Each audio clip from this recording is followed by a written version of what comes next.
Hello students, welcome to e learning platform of the dream Gurukul. हम लोगों ने अभी तक ऑनलाइन में थोड़ा सा इंट्रोडक्शन ऑफ चार्ज देखा था, कुछ अच्छे क्वेश्चंस भी लगाए थे। नाउ अब जो बारी है चार्ज के बाद, चार्ज में और भी चीज़ होती है, continuous distribution, non continuous distribution, वो भी हम लोग सीखेंगे। But now we are going to start Coulomb's law. Coulomb's law को हम लोग स्टार्ट करते हैं और इसके साथ फिर हम लोग चार्ज को भी साथ में कैरी करते हुए चलेंगे। तो सबसे पहले कूलम्ब्स लॉ पे आते हैं।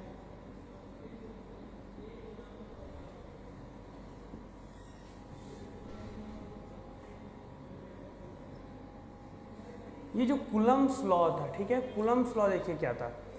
कूलम्ब्स लॉ में इन्होंने जो साइंटिस्ट अपने कूलम्ब्स से, देखिए बहुत इंपॉर्टेंट होता है कॉम्पिटिशन पॉइंट ऑफ व्यू से ही। कूलम्ब्स लॉ में इन्होंने बोला था कि दो स्टेशनरी चार्जेस के बीच जो फोर्स लग रहा है, the force between two stationary charges is directly proportional to the product of their charge and inversely proportional to the square of distance between them. ये स्टेटमेंट था कूलम्ब का कि अगर दो स्टेशनरी चार्जेस रखें Q1 और यहाँ पे मान लेते हैं Q2, तो ये क्या करेगा, इसके ऊपर फोर्स लगाएगा इधर की तरफ और ये इसके ऊपर फोर्स लगाएगा इधर की तरफ। सबसे बड़ी बात है, ध्यान से समझिएगा, कुछ चीज़ें क्लियर कर देंगे आप लोग को। देखिए क्या हुआ जब ये नहीं था, ठीक है, जब ये नहीं था, अपने इलेक्ट्रोस्टैटिक पढ़ने, इलेक्ट्रोस्टैटिक्स से पहले हम लोग थोड़ा बहुत मैकेनिक्स पढ़ चुके हैं, मैकेनिक्स से पढ़े हुए हैं। तो एक बात बताइए, इसने इसके ऊपर फोर्स लगाया F on Q2 due to Q1, इसने इसके ऊपर एक्शन किया, तो ये क्या छोड़ देगा, ये क्या करेगा, ये भी इसके ऊपर रिएक्शन फोर्स लगाएगा। और वो reaction, every action is equal and opposite reaction. चलो भाई अपोजिट रिएक्शन दे देते हैं F, ठीक है, force on Q1 due to Q2। सबसे पहली बात तो ये, इसने देखिए, इसने इधर की तरफ पॉजिटिव मान लेते हैं, ये X पॉजिटिव X की तरफ इसने फोर्स लगाया, तो ये क्या करेगा, जैसा कि न्यूटन थर्ड लॉ, तो इस ये निगेटिव एक्स की तरफ, पॉजिटिव एक्स का उल्टा क्या होता है, अपोजिट, अपोजिट यानी पॉजिटिव एक्स, तो पॉजिटिव एक्स का अपोजिट यानी नेगेटिव एक्स की तरफ ये क्या करेगा, अपना दूसरा फोर्स लगाएगा, उसी के इक्वल, मैग्नीट्यूड इसी के इक्वल रहेगा, पर डायरेक्शन इसके इक्वल नहीं रहेगा। कई जगह ये भी बोला जाता है, ध्यान से समझिए, कुछ चीज़ें डायरेक्शन को लेकर बता देते हैं। कई बार ये भी पूछ दिया जाता है कि क्या ये फोर्स ऐसे भी तो लग सकता है, देखिए इक्वल है, अपोजिट है, ठीक है, ये इधर की तरफ फोर्स, चार्ज इधर की तरफ फोर्स लगाए, ये वाला इसके ऊपर और ये इसके ऊपर Q2 के ऊपर इधर की तरफ फोर्स लगाए, क्या ऐसा पॉसिबल है? तो बिल्कुल पॉसिबल नहीं है। अगर आप लोगों ने बेसिक तरीके से, अगर आप लोगों ने अच्छे से डीपली स्टडी किया होगा मैकेनिक्स का 11th में, तो उसमें लिखा रहता है कि जो फोर्स रहेगा वो सेम लाइन के अलॉन्ग रहेगा जो कि उन दोनों एप्लीकेबल मासेस को ज्वाइन कर रहे हैं, ठीक है, यानी कि लाइन ज्वाइनिंग बिटवीन देम, जो लाइन इन दोनों को ज्वाइन करेगा उस लाइन के अलॉन्ग रिएक्शन पेयर्स होते हैं। तो ये रॉन्ग ओरिएंटेशन होगा, कभी भी लाइन ज्वाइनिंग के अलॉन्ग ये फोर्स लगता है। दूसरी चीज, इलेक्ट्रोस्टैटिक फोर्स इज द इसमें आप लोग देखेंगे कि जो यहाँ पे इलेक्ट्रोस्टैटिक फोर्स है, रिएक्शन पेयर के वजह से ये इलेक्ट्रोस्टैटिक फोर्स, ये बोल सकते हो कि जो इस पे फोर्स ऑकर हो रहा है वो इसके रिएक्शन के वजह से ऑकर हो रहा है, ये आप लोग बोल सकते हो।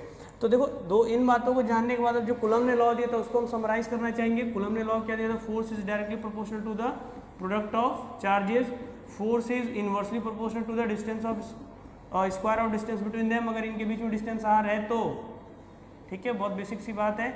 यहाँ पे कॉन्सेप्ट ऑफ प्रोपोर्शनलिटी आती है कि Q1 Q2 upon R square.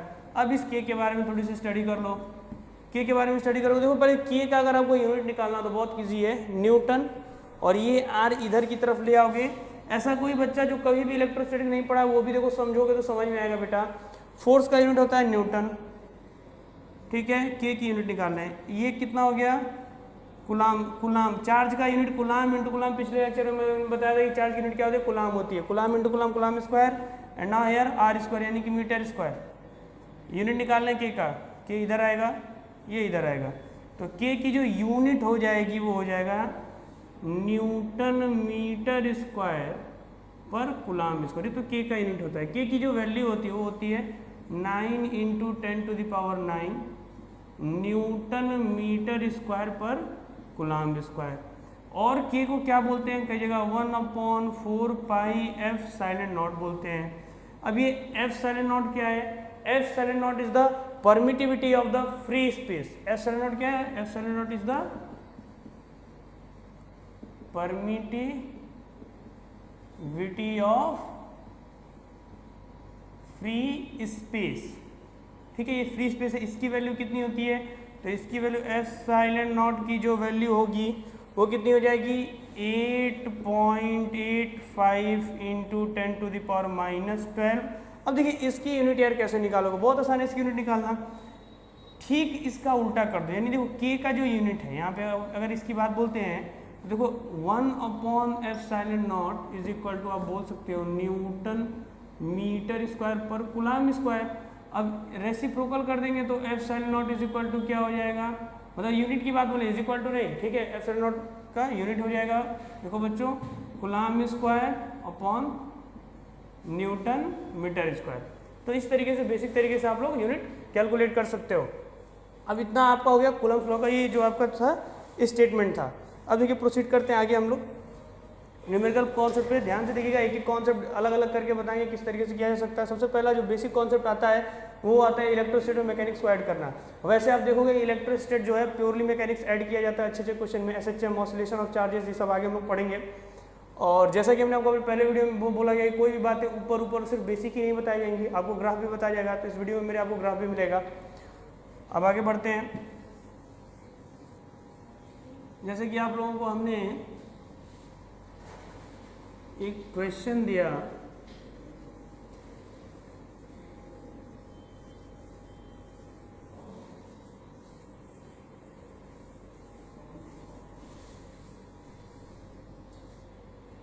Question में जैसे देखिए हमने आप लोगों को जो क्वेश्चन दिया है, फॉर एग्जांपल ये एक बॉल है और इस बॉल का मास आपको दे देते हैं, मान लेते हैं 4 kg, ठीक है, और ये दूसरा कोई बॉल है जिसका मास हम आप लोग देते हैं 8 kg।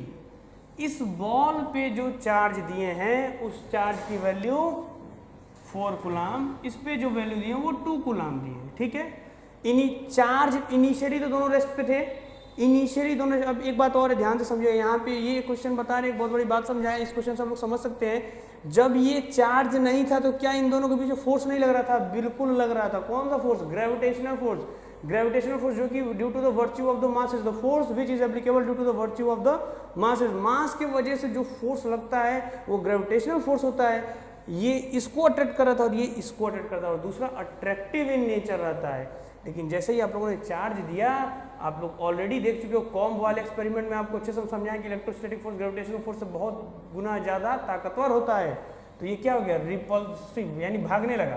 तो ये इधर की तरफ जो भागा, मान लेते हैं वेलोसिटी रहा 2 मीटर पर सेकेंड से, फॉर एग्जांपल वेलोसिटी, हालांकि इतना आएगा नहीं आएगा उससे अपने को कोई मतलब नहीं है, ये इसकी वेलोसिटी रही। अब आप लोगों को करना क्या है, 2 मीटर पर सेकेंड से भागने लगा।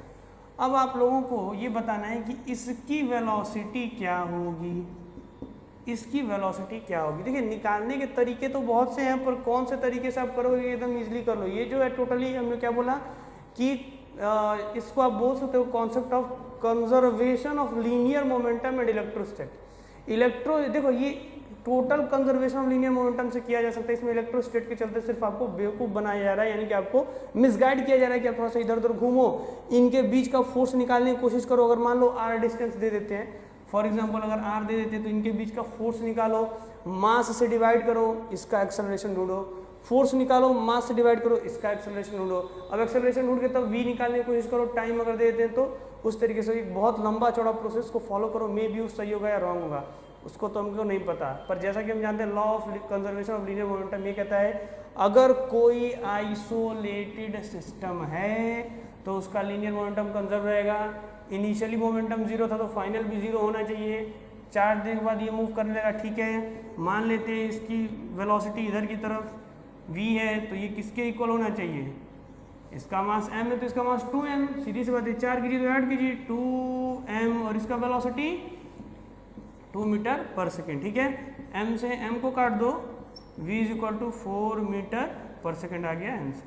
तो ये देखिए लॉ से अगर आप कोई क्वेश्चन करते हो, कोई भी एक बात याद रखना, तो वो इनकरेक्ट नहीं हो सकता है, बट मे भी प्रोसेसेस को आप फॉलो कर सकते हो, वो चीज़ें इनकरेक्ट हो सकती हैं, इनकरेक्टनेस का संभावना है। तो अगर आपकी बेसिक्स, सबसे पहले देखिए कॉम्पिटिशन अगर क्रैक करना है तो बेसिक्स पे अपने को कमांड बहुत अच्छा रखना होगा। अच्छे अच्छे क्वेश्चन होते हैं जो बेसिक्स पे सॉल्व हो जाते हैं, ठीक है। तो ये था आप लोग का पहला क्वेश्चन, फर्स्ट टाइप 1 आप लोग बोल सकते हो।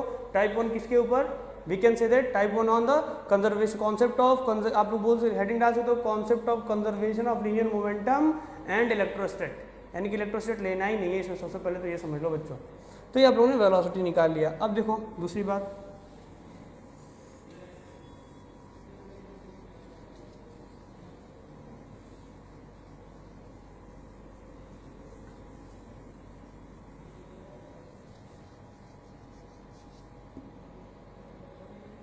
व्हाट नेक्स्ट, चलो नेक्स्ट पे आते हैं कि नेक्स्ट क्या है। लेकिन नेक्स्ट आप लोगों को क्या करना है, अगला जो है प्रिंसिपल ऑफ सुपरपोजिशन एक आता है, प्रिंसिपल ऑफ सुपरपोजिशन, सुपरपोजिशन। देखो यार बच्चों, जो फोर्स होता है ना, ये फोर्स एक ऐसा होता है, मतलब वेक्टर क्वांटिटीज, सीधी सी बात बोले फोर्स हुआ, वेक्टर क्वांटिटीज क्या होती है, बहुत कंसंट्रेटेड होते हैं, कंसंट्रेट रहते हैं। जैसे मान लो कोई बच्चा पढ़ने वाला है और तुम उसके बगल में क्रिकेट खेलने लगो या फिर उसके बगल में गाने चला दो। पहले के जो ऋषि महर्षि पढ़ते थे, पहले के लोग जो पढ़ते थे, कहा जाता था इतना कंसंट्रेट होकर पढ़ो कि बगल में गाना भी चले तो तुम डिस्टर्बेंस तुमको ना हो। At that condition you are said that, sorry, your surroundings, your teachers and or your guardians say that the child is more concentrated than others because of a lot of disturbance, he get focused on his study। वो उसके बाद कितना भी disturbance create हो रहा है उसके बाद वो बच्चा फोकस किया अपनी स्टडी पे, तो हम लोग क्या बोल रहे हैं कि वो कंसंट्रेटेड है, वो स्टेबल इक्विलिब्रियम में है। ये स्टेबल इक्विलिब्रियम का भी एक कॉन्सेप्ट है बच्चों, ये भी समझाएंगे आपको आगे। तो यहाँ पे देखिए सुपरपोजिशन कुछ इसी तरीके का होता है। जैसे मान लीजिए ना, इसको समझ लीजिए कि एक चार्ज है Q, ये एक चार्ज है बेटा -Q फॉर एग्जांपल। अब एक तीसरा चार्ज लगा दे रहे हैं यहाँ पे Q, तो देखिए ये क्या है, ये पढ़ने, for example consider his as a पढ़ने वाला बच्चा, इसको मान लेते हैं कि ये पढ़ने वाला बच्चा है, ठीक है, इसको आप कंसिडर करो पढ़ने वाले बच्चे के फॉर्म में, ये पढ़ने वाला बच्चा है और ये इसका टारगेट है फॉर एग्जांपल जेई। बगल में ये मान लेते हैं कि कोई और इंजीनियरिंग की कॉलेज खुल रही है या मान लेते कोई और इवेंट है, एनीथिंग इवेंट। तो ये पढ़ने वाला बच्चा जिस कंडीशन से, जिस सोर्स से पढ़ाई कर रहा है और जितने मेहनत लगन से पढ़ाई कर रहा है, यानी कि ये इसके लिए अगर पढ़ाई कर रहा है तो इसके प्रेजेंस से इसको कोई भी इफेक्ट नहीं पड़ेगा। हम कहना ये चाहते हैं कि -Q के ऊपर जो भी फोर्स लगा रहा है, अट्रैक्टिवनेस फोर्स लगा रहा है, ये चाहता है कि हम जेई क्रैक कर लें, जेई को अटेंड कर लें। तो अब इधर कितने भी डिस्टर्बेंस है, इससे उसको कोई मतलब नहीं, खाना खाएं कि नहीं खाएं हैं, चीज़ें रॉन्ग हैं या राइट है, इससे कोई मतलब नहीं, चप्पल पहने कि नहीं पहने, किसी तरीके से जाएगा, कोचिंग क्लास अटेंड करेगा, पढ़ाई करेगा और अच्छा सिलेक्शन देगा। तो ये सब मान लीजिए आपकी प्रॉब्लम्स हो गई। प्रॉब्लम्स क्या करेंगे, इसको अपने तरफ अट्रैक्ट करेंगे। देखिए ये फोर्स क्या करेगा, अपने तरफ अट्रैक्ट करेगा प्रॉब्लम, लेकिन ये फिर भी इसको जितने फोर्स से, जितने न्यूटन से इस +Q को इसको अट्रैक्ट करना उतने से करेगा। इसके होने ना होने से इसमें कोई फर्क पड़ने वाला नहीं है। ये होता है बेटा प्रिंसिपल ऑफ सुपरपोजिशन। दो चार्जेस के बीच अगर मान लेते हैं कि ये A है, ये आपका B है और ये C है, अगर ये F force on C due to A, ठीक है, force on C due to A है, तो force on C due to A remain unaffected due to presence of another charge. जितना इसको फोर्स लगाना है उतना लगाएगा ही, इसके रहने या ना रहने से कोई मतलब नहीं है। या फिर इसका एक और आप लोग बोल सकते हो, अब ये क्या करेगा, इसको रिपेल करेगा इधर की तरफ, यानी ये लगाएगा फोर्स इधर, force on C due to B। तो आप लोग क्या बोल सकते हो, force on C due to B remain unaffected due to the presence of negative charge. Third negative charge के प्रेजेंस से B जो C के ऊपर फोर्स लगा रहा है वो, सॉरी बच्चों, force on C due to B, ठीक है, B जो C के ऊपर फोर्स लगा रहा है वो रिमेन अनअफेक्टेड रहेगा। तो ये आप लोग का सुपरपोजिशन प्रिंसिपल है।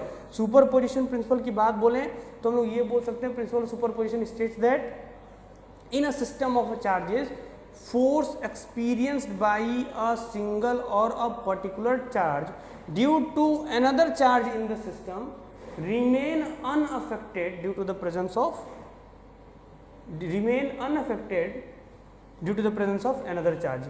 ये भी आप लोग बोल सकते हो बेटा, आप लोग ये भी बोल सकते हो कि जो इसके ऊपर नेट फोर्स होगा F net on C is equal to the vector sum of CA plus vector sum of F CB। This is the principle of superposition. ठीक है, ये प्रिंसिपल ऑफ सुपरपोजिशन है, इसका बहुत यूज होता है। हम लोग आते हैं अपने क्वेश्चंस पे, नोट कर लेते हैं इसको और फिर क्वेश्चन पे आते हैं। हमेशा याद रखिएगा, जैसे पढ़ने वाला बच्चा रिमेन अनअफेक्टेड होता है तो वैसे ही ये चीज़ें होती हैं, आगे फॉलो होती है। ये principle of superposition electric field में भी आता है। तो देखिए यहाँ पे सबसे पहले आप लोग एक स्क्वायर ले लेते हैं। ठीक है, take a square of length edge length A. एक स्क्वायर ले लो जिसका कि एज लेंथ कितना है, ए है। ठीक है, ए सबके ऊपर क्यू चार्ज पुट कर देते हैं, क्यू क्यू। इन तीन के वजह से किसी भी एक पे आपको फोर्स बताना है। तो सबसे पहले तो एक बात समझो बेटा, मान लेते हैं इसका नाम दे देते हैं हम लोग A, this is B, this is C and this is D. अब देखिए इसको जितना फोर्स लगाना है सी से उतना लगेगा, जितना ए से लगाना है उतना लगेगा। ऐसा नहीं कि ये आ गया तो ये फोर्स कम कर दे।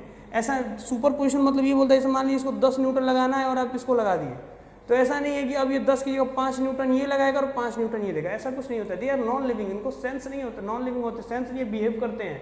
Charges are non living, sense नहीं बिहेव करते हैं। पॉजिटिव देंगे तो पॉजिटिव पॉजिटिव रिपल्सिव बिहेव करेंगे, और अगर पॉजिटिव नेगेटिव करेंगे तो अट्रैक्टिव। यहाँ से आपको एक और बात पता चलता है कि इलेक्ट्रोस्टैटिक फोर्स और ग्रेविटेशनल फोर्स में डिफरेंस क्या है। ग्रेविटेशनल फोर्स क्या होता है, अट्रैक्टिव इन नेचर, और इलेक्ट्रोस्टैटिक कैसा होता है, अट्रैक्टिव और रिपल्सिव दोनों ही हो सकता है। तो बच्चों यहाँ पे देखिए ये क्या करेगा, इधर की तरफ फोर्स लगाएगा, force on B due to A. ये क्या करेगा, इधर की तरफ फोर्स लगाएगा, force on B due to C. और ये इस लाइन के अलॉन्ग फोर्स लगाएगा, this is force on B due to D.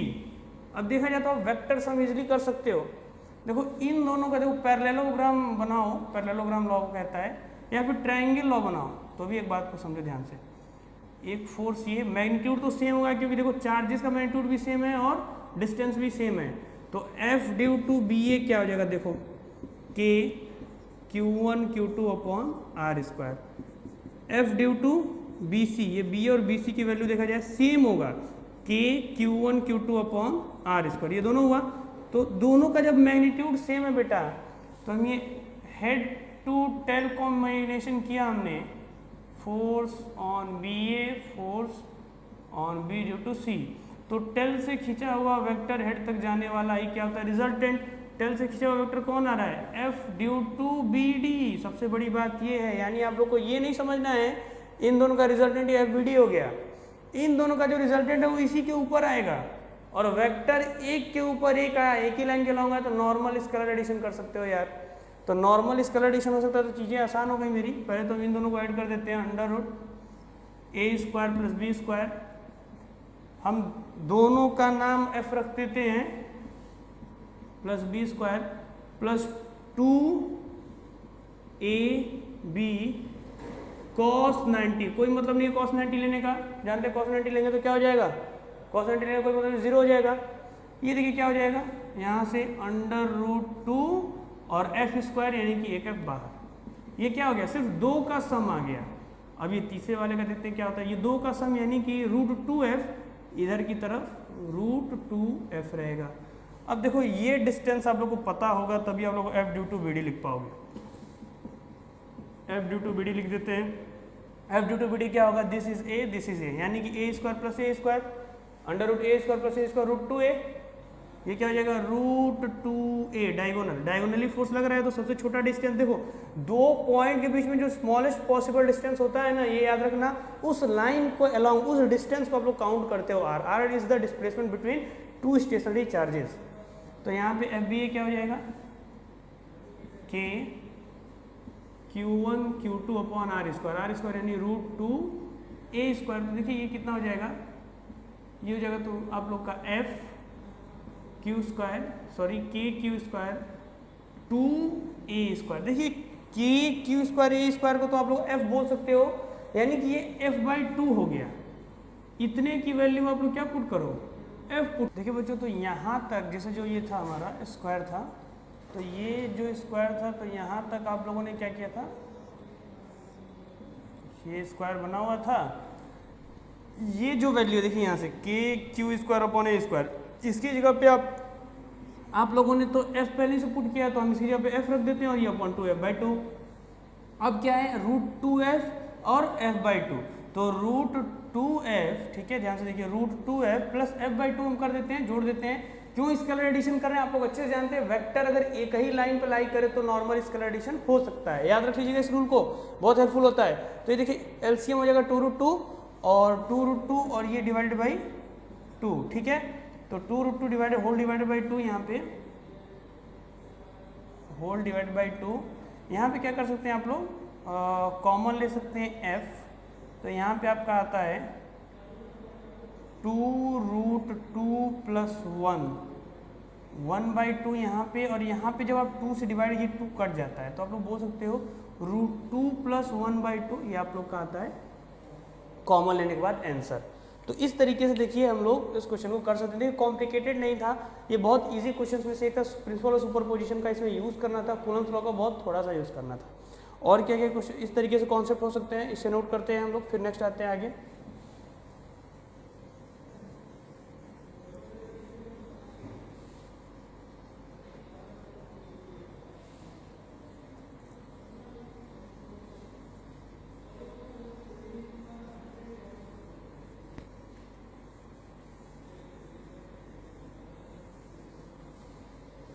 तो सिमेट्रिकल फिगर होते हैं, ठीक है, सिमेट्रिकल फिगर दिया जाता है और बोल दिया जाता है सेंटर पे थर्ड चार्ज क्यों रखें और कितना वो फोर्स एक्सपीरियंस करे। जैसे for example 4 charges are placed on the vertices of the square ले लेते हैं, ठीक है, स्क्वायर ले लीजिए आप लोग, आगे कैसा भी फिगर ले सकते हैं सिमेट्रिकल में, pentagon, hexagon, it doesn't matter, concept same रहेगा। इन सब पे क्यू चार्ज यूनिफॉर्मली आपने दे दिया, क्यू चार्ज पॉइंट चार्ज आपने दे दिया, यूनिफॉर्मली नहीं पॉइंट चार्ज है तो यूनिफॉर्मली की बात ही नहीं होती है, पॉइंट चार्ज आपने दे दिया, ये ए और ये ए।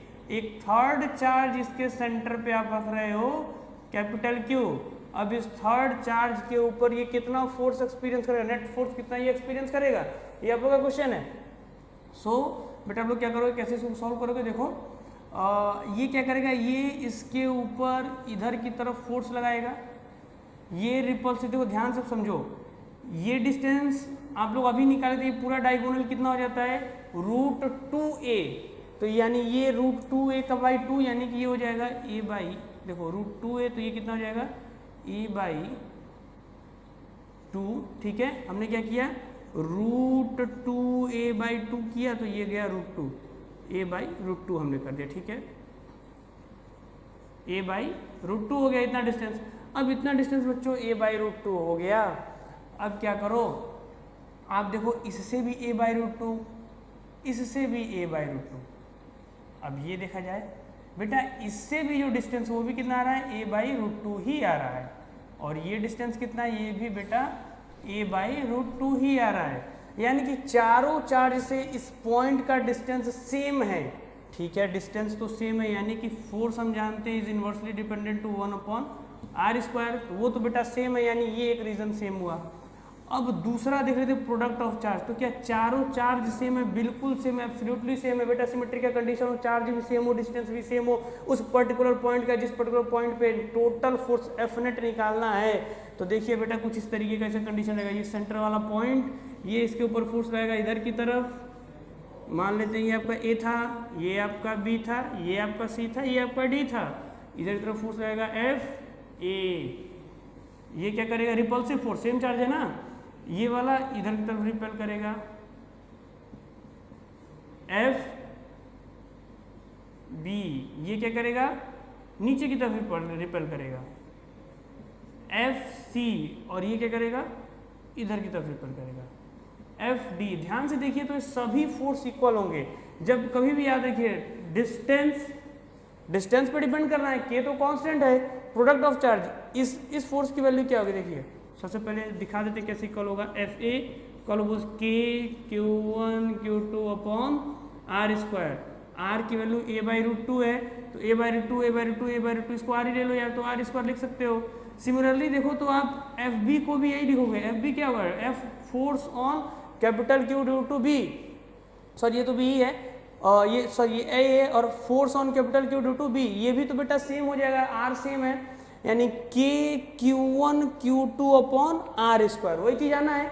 यानी कि एफ ए इज, हम बोल सकते हैं for symmetry purpose, F A is equal to F B is equal to F C is equal to F D. जब ये सब मैग्नीट्यूड वाइज इक्वल होंगे सिर्फ, तो मैग्नीट्यूड वाइज इक्वल होंगे तो ये फोर्स इसको कैंसिल कर देगा, ये फोर्स इसको कैंसिल कर देगा, यानी कि एफ नेट की वैल्यू क्या हो जाएगी, जीरो।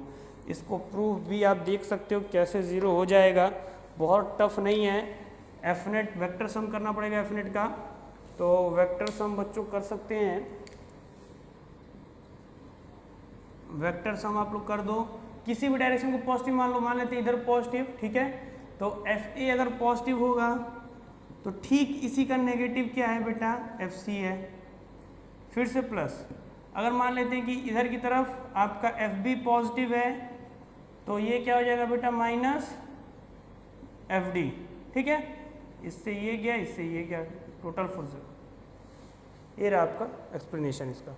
तो इस तरीके से आप इन क्वेश्चंस को कर सकते हो। सिमेट्री के क्वेश्चन आ जाएंगे, ट्रायंगल पे दे देगा आपको, ट्रायंगल के सेंट्रॉइड पे रख देगा, और भी बहुत से फिगर्स पॉसिबल हैं, जैसे कि आप हेक्सागन देख सकते हो, हेक्सागन पे भी रख सकता है। इलेक्ट्रिक फील्ड का भी कॉन्सेप्ट होता है, उसमें भी हम लोग बाद में वर्क करेंगे। पहले तो अभी कूलम्ब्स लॉ पे हम वर्क कर रहे हैं, और देखते हैं आगे और क्या हो सकता है, व्हाट्स नेक्स्ट। तो देखिए बेटा एक कॉन्सेप्ट और आपका नेक्स्ट आता है, ये एक्चुअली दो फॉर्मेट में आएगा आपको। एक बार तो आप क्वाड्रेटिक बना लोगे, ठीक है, नो इशू, बट एक बार में प्रॉब्लम हो जाती है। जैसे देखिए दो चार्ज दे दें,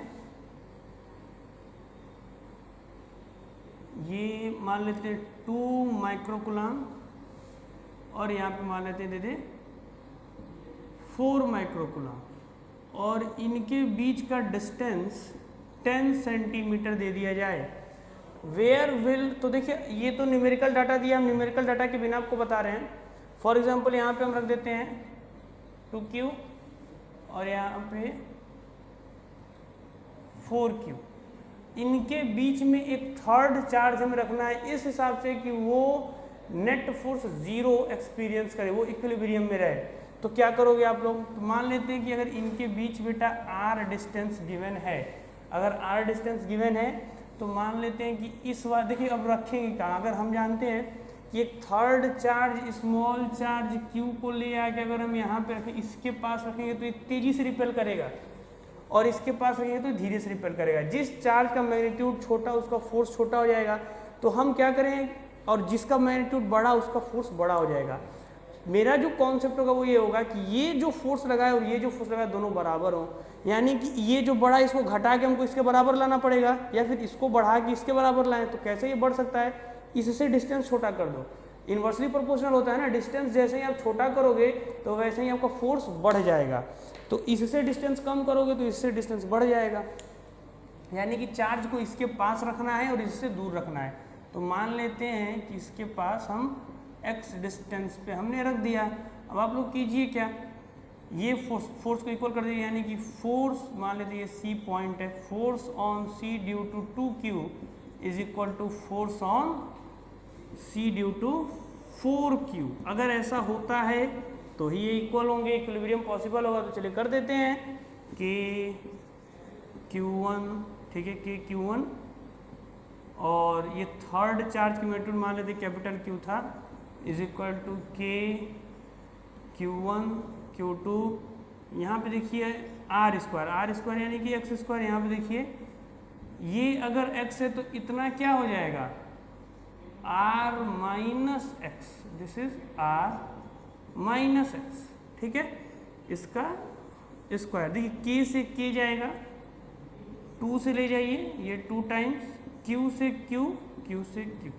अब देखिए आपके सामने सिर्फ क्वाड्रेटिक इक्वेशन बचेगा, यानी कि यहाँ पे r माइनस एक्स का होल स्क्वायर और यहाँ पे 2x स्क्वायर, इसको स्प्लिट कर दीजिए। इसको स्प्लिट आप लोग करेंगे तो a square plus b square plus 2rx, ठीक है, सॉरी माइनस था ना, तो ये बेटा माइनस रख दो इसको, और यहाँ पे क्या हो जाएगा 2x स्क्वायर अब करना क्या है, सबको इधर की तरफ लाइए, सबको आप इधर की तरफ लाओगे तो 2x² minus x² minus r² plus 2rx, देखो ये आप लोगों को क्वाड्रेटिक मिल जाएगा x², ठीक है, और यहाँ पे plus 2rx minus r² is equal to 0। ये जो इक्वेशन मिल गया आप लोग को, हर देख लोगे स्टैंडर्ड बुक में, सीवी कोई भी देखोगे सीवी में भी मिल जाएगा आपको 6 या 7 क्वेश्चन इस टाइप का। अब आप लोग का प्रॉब्लम सॉल्व हो चुका है, आपको क्वाड्रेटिक मिल गया। क्वाड्रेटिक मिल गया तो करो क्या, क्वाड्रेटिक का रूट आप लोग जानते ही हो, रूट्स का formula -b plus minus b² यानी 4r² माइनस 4ac, a की वैल्यू 1 है, c की वैल्यू r², 4ac, ठीक है, b² minus 4ac upon 2a, ठीक है, अपॉन 2a, a की वैल्यू यहाँ पे क्या हो गया 1। यहाँ पे देखिए कैसे सॉल्व हो गया, b² minus 4ac minus minus plus हो जाएगा, ठीक है। अब इस रूट्स को लगाने के बाद -2r प्लस माइनस √8r हम लिख सकते हैं बाहर, और डिवाइडेड बाई 2। तो ये देखिए हम लोग को आंसर मिल चुका है, सारा नॉन फॉर्मेट r में मिला है, तो हम ये दो आंसर हमारे सामने आ गया। एक बार आप √r को यानी कि 2√2 आप लोग बोल सकते हो, 2√2r को एक बार प्लस रखो और एक बार माइनस रखो, ठीक है, माइनस रखो, दो आपको रिजल्ट मिलेंगे। दोनों में से जो सेंटर वाला होगा वो आपको लेना है, इधर एक्सट्रीमिटीज वालों को छोड़ देना है, ठीक है। या तो इसके पास देखिए दो पॉइंट मिलता है यहाँ पे, या फिर आपको यहाँ पे मिलता है। इसके पास कभी, इसके इधर कभी जीरो नहीं होगा। ग्राफ भी बनाना इस चीज़ का आता है, वो भी सिखाएंगे ग्राफ के लिए। इसके इधर आप कहीं भी पॉइंट रखोगे ना तो ये भी इधर रिपेल करेगा और ये भी इधर रिपेल करेगा, दोनों के दोनों एक ही डायरेक्शन रिपेल करेंगे, भाग जाएगा उधर की तरफ। हाँ, हो क्या सकता है, चार्ज का नेचर अगर अपोजिट हो, अगर -q हो, तब आप यहाँ पे रखते हो तो ये अट्रैक्ट करेगा और ये अपने तरफ रहेगा। फिर तो उसके बाद ये कभी भी याद रखिएगा, इक्विलिब्रियम का मतलब ये होता है बच्चों कि हमने ये बोला बेटा -q आप यहाँ पे रख के देखो, -q रखते हो तो बेटा -q के ऊपर नेट फोर्स तो एक ही डायरेक्शन में हो जा रहा है। नेट फोर्स बेटा अगर एक ही डायरेक्शन में हो जा रहा है तो चार्ज एक ही तरफ डिस्प्लेस हो जाएगा। यहाँ पे रख देते हैं -q, यहाँ पे और -q रखोगे तो क्या यहाँ पे इक्विलिब्रियम होगा, नहीं होगा। यहाँ पे इक्विलिब्रियम क्यों नहीं होगा, फिर वही बात, ये भी इधर की तरफ, ये भी इधर की तरफ, ठीक है। एक एक पॉइंट को आपको अच्छे से डिस्क्राइब किया जा रहा है कि आपको कोई ऊपर बेसिक चीज़ नहीं, पूरा डीप स्टडी बता रहे हैं बेटा। जब ग्राफ बनाए तो एकदम अच्छे समझ में आ जाए। फिर देखिए ध्यान से, ये तो माइनस यानी कि -q, ये भी अट्रैक्टिव, ये भी अट्रैक्टिव, दोनों अट्रैक्टिव फोर्स एक ही तरफ रख दिया जाएगा तो बेटा अगर F नेट एक ही तरफ आ जाएगा तो इक्विलिब्रियम कंडीशन पॉसिबल ही नहीं है। अब इसके बाद देखिए, इसी को पॉजिटिव रख दीजिए, पॉजिटिव रखेंगे तो ये भी रिपेल करेगा, ये भी रिपेल करेगा। अब मान लीजिए इतने फोर्स से रिपेल कर रहा है तो ये तो इतने बड़े फोर्स से रिपेल कर रहा है, तो वही बात हो गया, फिर से नेट वही चीज़ आ गया। और इस कंडीशन में फिर से नेट वही, यहाँ पे पॉजिटिव रखोगे तो वही कंडीशन यहाँ भी आएगा, इधर और इधर। तो देखो बेटा बीच में ही होता है, एक आपका इमेजिनरी आएगा, जो रियल रहेगा उसको आपको लेना, इमेजिनरी को काउंट नहीं करना बीच वाले को। इस तरह से क्वाड्रेटिक बना के आप क्वेश्चन को प्रोसीड कर सकते हो। बट ध्यान देना, जेई में एक क्वेश्चन आया था, जेई के क्वेश्चन को डायरेक्ट हम बता दें, जेई का जो कॉन्सेप्ट था, ठीक है, जेई के क्वेश्चन पर वर्क करते हैं। जेई के क्वेश्चन इसे आप लोग नोट कर लेते हैं, ठीक है, फिर हम लोग जेई के क्वेश्चन वर्क करते हैं। देखिए जेई का जो क्वेश्चन आया था बिल्कुल लगभग इसी तरीके का आया था, पर इसी तरीके का आया था, पर उसमें कुछ चीज़ें इंटरचेंज थी। इंटरचेंज कुछ इस तरीके से थी कि आप ये कॉन्सेप्ट उस पर लगाएंगे तो वो वर्क नहीं करेगा। अब वो क्या है उसको भी हम लोग डिस्कस करते हैं।